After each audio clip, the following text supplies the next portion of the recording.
Hello everyone, and welcome back to more of our SharePoint Site Administrator Primer. My name is Andy Hunsucker, and I'm with IT Training at Indiana University. And today we're going to talk about SharePoint libraries. In the first video, we talked about how SharePoint sites are built out of lists and libraries. We talked about lists. Let's talk about libraries. So a library in SharePoint is a type of list that is capable of storing documents. Now, it's also going to store the meta information that those documents need to describe them. Now, if you look at a library, it's going to look a lot like a list. Okay, it's stored very similarly. The views work pretty much the same with a list. The big difference is that it can store documents along with it. That's a very important distinction in SharePoint. Otherwise, lists and libraries are very, very similar. Now, you don't have to upload documents necessarily to a library. You could also create documents right within that library. And that's not, the most common way to do it, but it is possible, and it's a nice feature. A document library is the most common type of library, and it can store any type of document except for some blocked file types. So things like .exe, you're not going to be able to store in a SharePoint library. However, that is set at the administrator level, at a higher level, so you could change that if you needed to. However, that is only changeable at the very top level of the site. So that's the overall admin of the entire SharePoint server has to decide that. But it can store any type of document, any type of Office document, any type of, an Acrobat PDF or a video files, audio files, any type of Adobe file types. All of those can be stored in a SharePoint library, in document library, I should say. Now, it's also going to allow for version control. That means if two people upload the document at the same time, it will store both of those documents, and it will sort of have one as like a version 1, another as a version 2. We'll talk about that here in a little bit. It's also going to allow editing control, and this is interesting. So you can actually sort of lock a document for your own purposes, and other people won't be able to make any changes to it. That can be very helpful depending on what type of environment you're in.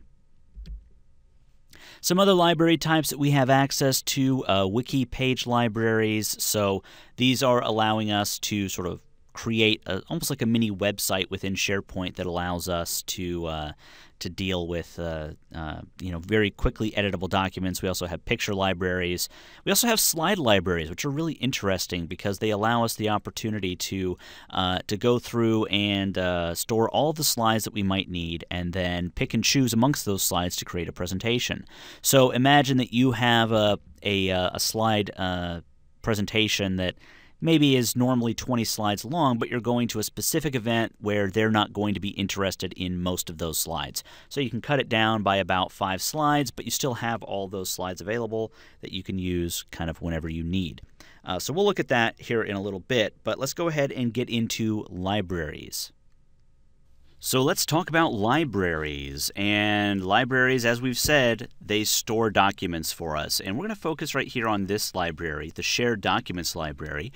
Now, we can create new document libraries whenever we want by going to Site Actions and New Document Library. We're not going to do that today. We're just going to focus on Shared Documents. Now, there's a view of Shared Documents right here that will allow us to see what's happening in that Shared Documents folder whenever we want. But we're just going to go into it so we see the whole thing. We're just going to click this little guy right here under Libraries. Now, you can do a lot of things here with the library. You can add a document directly, or you could actually, in the Documents tab, just click New Document, and that would open up a Word doc that you could type in and save, and it would save right back to this library, which is a very nice feature.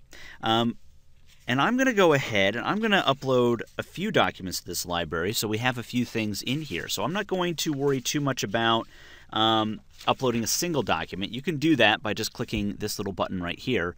But if I click this drop down right here, it will pop open a little menu after a second because it's actually got to load a control to do that. And I'll click Upload Multiple Documents.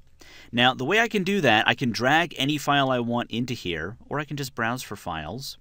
And if I go to my desktop and I scroll down to my SharePoint folder here, I can open up my Chapter 3 resources file. Now, these files are part of the book, and if you have purchased the book, then you can find those files. There will be a website URL printed on the book, and you can find that there. And you can select, let's select a couple of things here. We'll just select all 3 of those. Gross Mourn Project, Project Budget, and Project Charter. We'll open those up. You can see those listed there. I'll just click OK. And it will upload those very quickly. Done. Those are all there now. I can also create folders here and further structure this document. There's lots of stuff I can do with these documents. I want to point out a couple of the more interesting features here. For instance, I can check out a document. So if I click the checkbox here next to one of these documents and I click the checkout button right here, what that does is, I just click OK here, that reserves the file for my use. No one else is going to be able to edit that document or anything like that, or delete it while I am working on it. And after a moment, you can see this document is checked out. Now, when that document is checked out, I am the only one who can edit it. Nobody else can edit it or change it in any way. It is reserved for my use. This solves the problem of 2 people editing a document at the same time and their changes potentially overwriting each other. We do not want that, so we got to be careful about that. Now, if I want to check it back in, I can click the checkbox next to the document here, and I can just check it in. It'll ask me if I want to retain my checkout after checking in. The reason I don't want to do that, the only reason I would want to do that is if I actually wanted to continue editing it, but I wanted people to see my changes, because nobody can see any changes I'm making until after I check that document in. So we'll go ahead and click OK. I'm going to not retain my checkout, and that will be taken care of. We also have version history here, so we can actually see the old versions of the documents. If I click the checkbox here, there's a little version history there. It's not turned on for this library, but you can turn it on when you create a new library, and you should definitely do that. You can also send people links to these documents, so if you have this checked, you can email a link. That will open up the local version of whatever email application that you have active. And there's all sorts of library templates. There's lots of library templates. There's wiki libraries, and you can create a little wiki document with that. There's picture libraries, which have some special features. So to work on your own in this book here, I want you to look at page 99 to 102. That talks about slide libraries and how to deal with those.